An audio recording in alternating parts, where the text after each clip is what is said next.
Yani tuseme tu ukweli, sidhani kama Mwamba anaweza akachukua ndani ya kuhimili kwenye kiti cha urais kwa miaka mingi. Yani hapa nikizungumzia target ya miaka 5.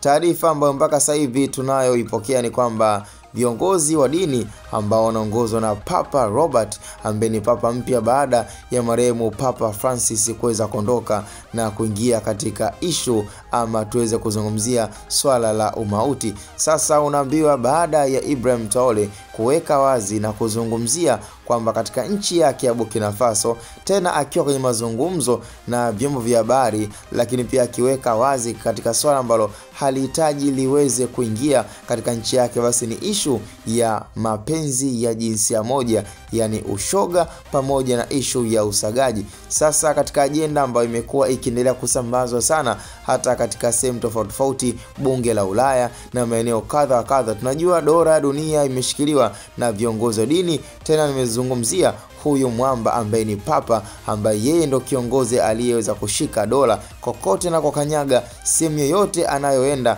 katika nchi yoyote, manake yeye ndo kiongozi mkubwa. Sasa kiuhalisia viongozi wa dini wameweza kuweka kikao kizito, na yote ni kuhusiana na sakata la Ibrahim Traore kuweza kukataa wazi mbele za watu, tena ya kuonekana kabisa kwamba ni mtu ambaye asiye na hofu, asiyeogopa, kwa sababu pengine waliamini viongozi wa dini kwamba labda Ibrahim Traore angekataa kimya bila ya watu kujua, yani kama ni issue ya fomu kuweza kusaini basi angekataa kimya, lakini kwa Ibrahim Traore yeye ameweka wazi kwamba swala la fomu hatosaini hata aletewe mara ngapi, na kama ni kuhusiana pia na issue ya kupewa offer nono ama promo ya kupewa pesa ama msaada, ni kwamba yeye hahitaji msaada kutoka sehemu yoyote ama kutoka kwa mtu yoyote. Yeye anachokihitaji na kuzingatia ni kwamba hahitaji mapenzi ya jinsia moja yaweze kushamiri katika nchi yake ya Burkina Faso. Sasa ndo mjadala na changamoto ambayo tunasema kabisa kwamba Mwamba akiweza kutoboa ndani ya miaka 5